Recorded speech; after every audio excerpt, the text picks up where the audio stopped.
A Jesolo parte un nuovo servizio per garantire che la movida in una delle località balneari più frequentate dell'Adriatico si svolga senza risse o atti di vandalismo.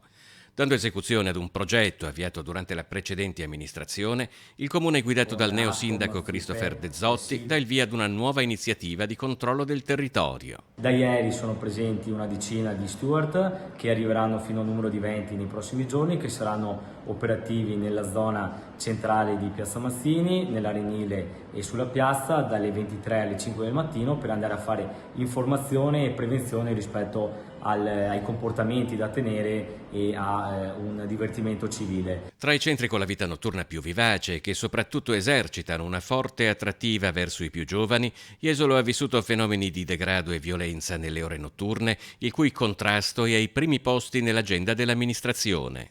Questo ci permette di supportare l'attività delle forze dell'ordine, della polizia locale che sono già operative per garantire la sicurezza. Noi vogliamo dare un messaggio molto chiaro, ovvero che Jesolo è una città sicura e resta una città sicura. Ci sono dei comportamenti che purtroppo accadono in tutte le città molto frequentate, ma che sono circoscritti e che vogliamo affrontare in maniera chiara e decisa. Se spesso certi comportamenti sopra le righe sono causati dall'abuso di alcolici, a Jesolo si è stretto anche una sorta di patto tra pubblici esercizi e magistrati per promuovere il rispetto delle norme e l'adozione di buone pratiche tra ragazzi e gestori di locali. Con Ascom, FIPE, SILB e l'Associazione Nazionale Magistrati ha presentato il progetto Bevi Responsabilmente, che va a supportare un messaggio di divertimento sano e responsabile. Nei prossimi giorni l'amministrazione comunale andrà anche ad approvare alcuni provvedimenti che vanno nella direzione di rafforzare ancora di più la sicurezza percepita e andare a limitare i fenomeni